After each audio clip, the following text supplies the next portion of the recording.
Hi everyone, you're welcome to MyProfessorNote. This is Bhupesh Sharma, and here in this video, I'm going to talk about the most important Indian playwright, which is Girish Karnad. You might have seen him in Eighth Tiger, where he has played the role. Born in 1938 in Maharashtra, died in 2019. Most prominently, he has written his play in the Kannada language. In the Kannada language, 2N. 2N. Yeah, 2N. A Kannada language. His plays were about exploring the present by the way of past. He has done satire on every single thing which seems to him wrong, whether it was a caste, gender inequality, human nature, politics, politicians, and yeah, this is what he has mostly written about. In his Nagamandala, he did a satire on a patriarchal society, and he talked and discussed the situations of the women's.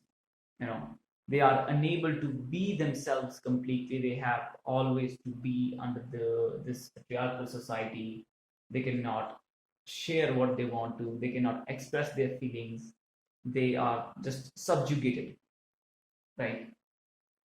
Okay, some of the most important facts of the Girish Karnad is that the one I told you that he played the role in the Ekta Tiger. But before that, he did his debut as an actor and as a screenplay writer in the Samskara movie. The movie, which was based on the U.R. Ananthamurthy's novel, which we have read in our PG final year, Samskara. Very soon we will be covering that novel here because that is very important from exam perspective and from literature perspective. It's very important Indian novel, and Girish Karnad is a very important playwright.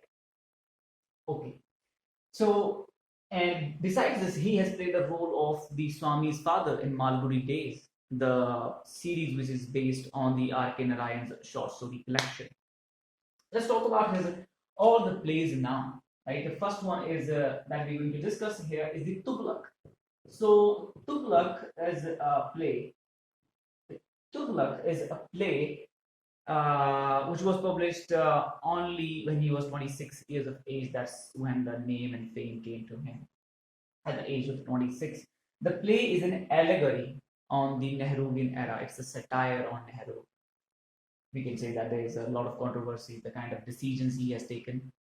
You know, the play is premiered in the 1964.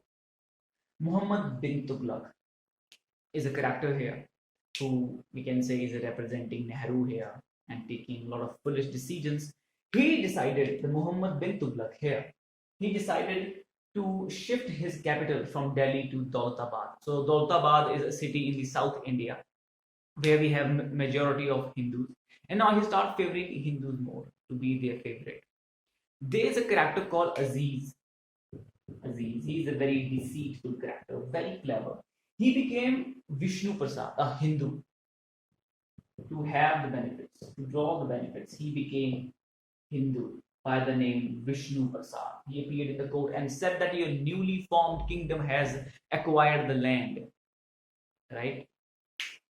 And he was given a good amount of money for that in return. Because Aziz know that the king, the Sultan Muhammad bin Tuglaq, is favoring the Hindus. So he became Vishnu Prasad. So making Daulatabad one of his capital is the first foolish decision which he has taken here. Now his friend, very good friend, and Malik, became his enemy because of his wrong decisions. And now Muhammad bin Tuglaq sent his critique, Sheikh, to solve the matter. He said that you go and have a conversation with him. He made Sheikh wear a royal dress. So an Malik can mistaken him for the Muhammad Malik, and that's the thing happened. Sheikh was killed. It was his plan. And this is a kind of character he is. So don't you think that if he is doing all these foolish things or taking these wrong decisions, it doesn't mean that he does not have intellect. He is himself a very deceitful character here. So you can see that the kind of gut Girish Karnad had during the very last days of his life, you can see that picture. He was wearing this signboard saying, "I am an urban Naxal." That guy really has a gut, man. Revolutionary. He was receiving threats, but still he stand up. He said that you cannot take me down, right? Okay. So Sheikh is a character that we have discussed. I'm trying to narrate this plot through the character because this is the most important thing that you have to remember. You know the character, you know their action. What else you want to know in a story? Obviously, the theme that I already told you, that is an allegory on Nehruvian era. That this is a satire on that politician and the politics, the wrong decisions that we are taking there. We can see very soon a play or a movie under the movies, demonetization, maybe. Or I think there is one. Sheikh is a character who got killed, as it was plotted or planned by the Muhammad bin Tuglaq. Nazim is confident, killed by, wow, a great writing I have. Nazim is confident, killed by Muhammad bin Tuglaq. Muhammad bin Tuglaq's stepmother, and in return he killed his stepmother. We got to know during this play that Muhammad bin Tuglaq has killed his own father and brother to snatch the throne. This is the kind of person he is, right? Now, Aziz, he decided to snatch things, asking people if, as he has shifted now capital from Delhi to Daulatabad, so most of the people have to come from Delhi to Daulatabad. And in a way, again, he disguised and went there to tell them, and if you want to reach Daulatabad, you have to give me a certain amount of money, right? So this is the kind of thing he is doing throughout this play. At the very end, there is a character called Ghiyasu. He is coming to Daulatabad because Muhammad bin Tuglaq, he has stopped the prayers that nobody can pray. He minted the coin on bronze, silver, and gold metals, and the value of three of these coins on your different metal is equal. So that's the reason that the people start exchanging the fake coins with the silver and the gold, and this is a kind of thing. It is also a satire on demonetization, no, but it was written in 1964, but we can relate it. Muhammad bin Tuglaq, this is the kind of person he was. Aziz killed the Ghiyasu and himself became a spiritual teacher. Went to Muhammad bin Tuglaq and shared the kind of things he has done. He gave him a very high position in his court. Next day, when Muhammad bin Tuglaq wake up, he went mad. He was completely mad, and this is when the play ended. Alright, so this is what the play Tuglaq is. Remember the character, remember the plot, remember its theme, its concept, and allegory on the Nehruvian era. Next one we have here is the Nagamandala. Nagamandala. This is a 1988 play. If my dates are incorrect, it should not be. If they are, so please let me know. Right? So Nagamandala is a satire on the patriarchal society and the condition of the women in the Indian society. Rani is a character here who is married to Apanna, who represents any man. This is how all the men are. After his marriage to her, he locked her and went to meet his mistress. And now she cannot say anything. She cannot even go back. Because this will be a shame for a lady, for a wife, to leave her husband and go back to her mother's home. Right? This is how it is being seen in Indian society.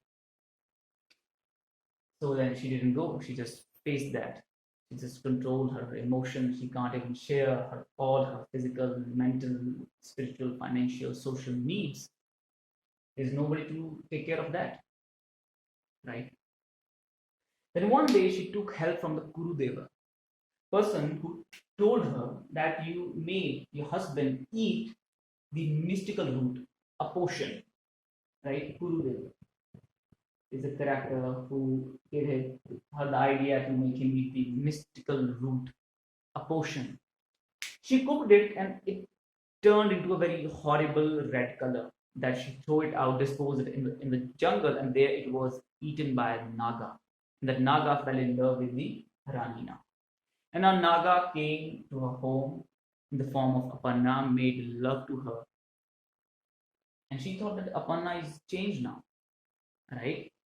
Thank God. Now Aparna and me is going to have a good, happy life. But it was not true. When Aparna came, the real Aparna came at night, he was the same one who wants to lock her inside and want to go to meet his mistress. Now, after a few months, Rani is pregnant. Now, Aparna know that I didn't have any physical relationship with this lady. He set up a panchayat for that. Now, panchayat said, let's testify her purity. She has to put her hand in this snake hole. If snake will bite her, it means she is dirty lady. She is not pure, right? But it is Naga, her lover. He didn't bite her, and she became a godlike figure because Naga is strangling around her neck now.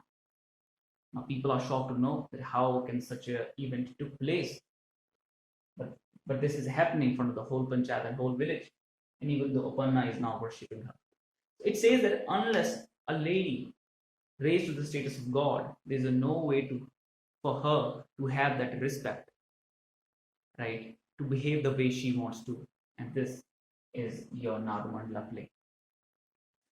Another one we have is the Hayavadana. I should have written this before the Nagamandala. If we want to do this in a chronological manner, Hayavadana. 1972. I think there's a movie of this now. 1972. Hayavadana is a character here in this play called Hayavadana. This play started with the worship of puja of Ganeshji so that the play can go well. Worshipper is the Bhagavata, who introduces us to the characters.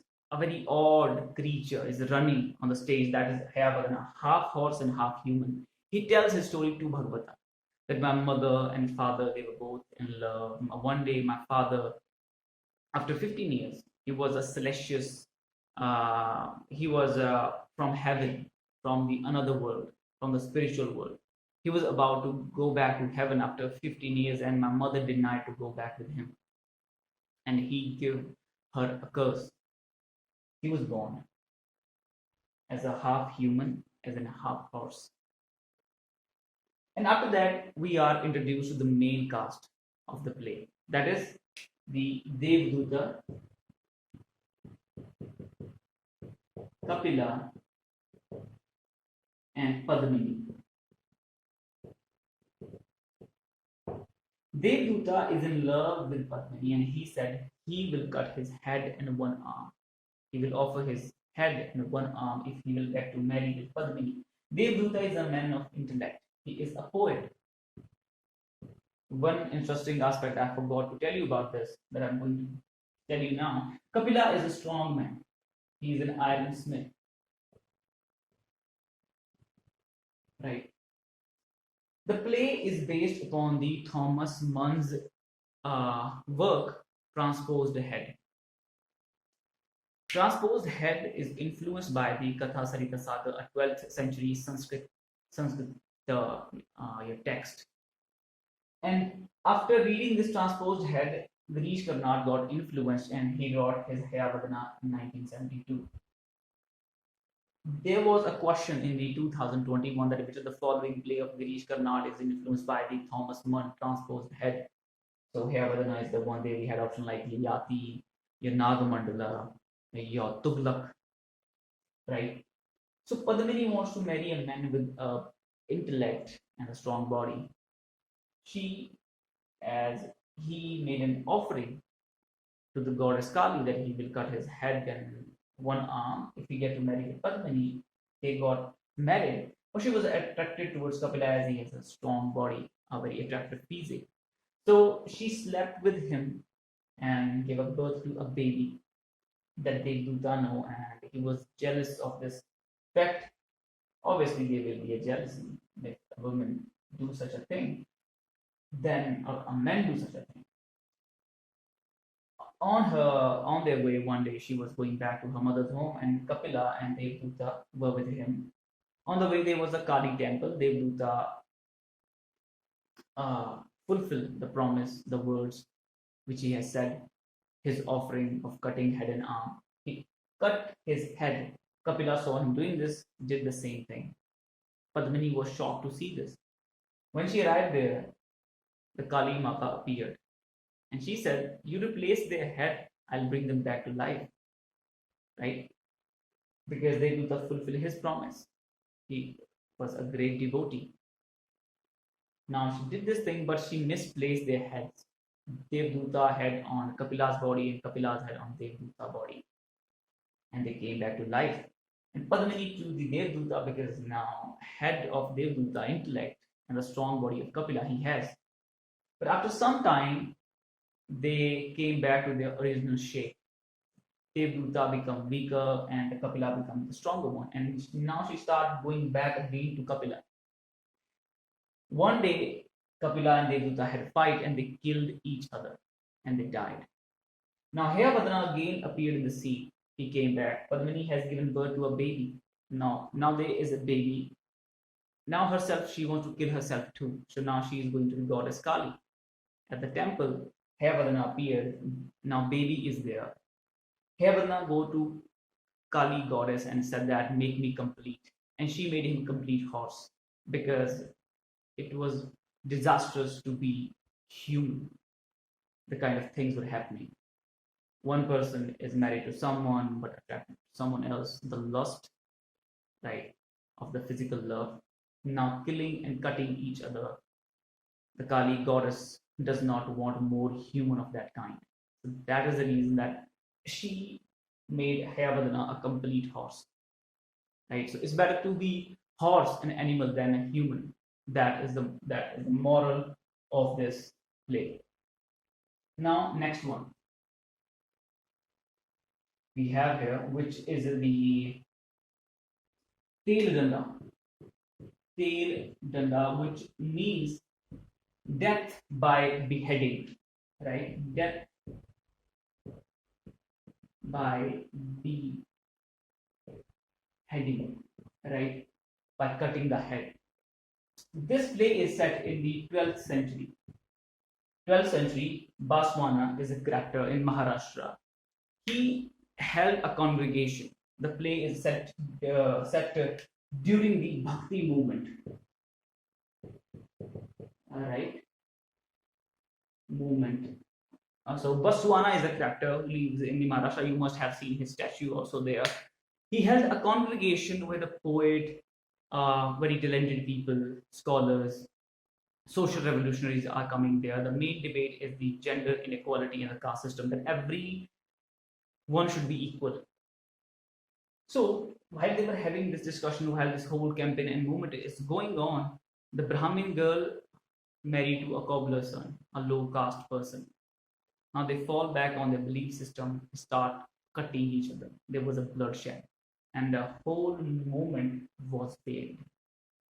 Right? It was a try. It shows that when someone tries to do something better, it cannot be done in a society like India due to its caste system. And it's nothing. In reality, it's nothing. It's just a thought. The caste, the gender is just a thought. We want to say something, but we cannot say because we are afraid that what might people think. What might people think? Just a thought. We are not afraid of reality because in reality, we are living that life. We are just afraid of thought. So please don't be afraid of thought. Live in reality. Push your limits. You are capable of anything. maybe this word is not suiting here with this play. I just go with my emotions. Okay, but this is what Taledanda in 1990. That is the date.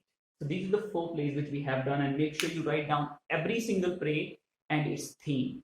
Satire on the religion, caste system, Hayavadana on star on what, your Nagamandala is star on what, and the Tuglaq is star on what. You tell me these things, and if you want to get access to the point notes for your English literature examinations, please contact me. I have given a link below, my contact number. You contact me there, and I'll be providing you the details to get access to them. Till then time, keep pushing your limits. My Professor Note, signing off.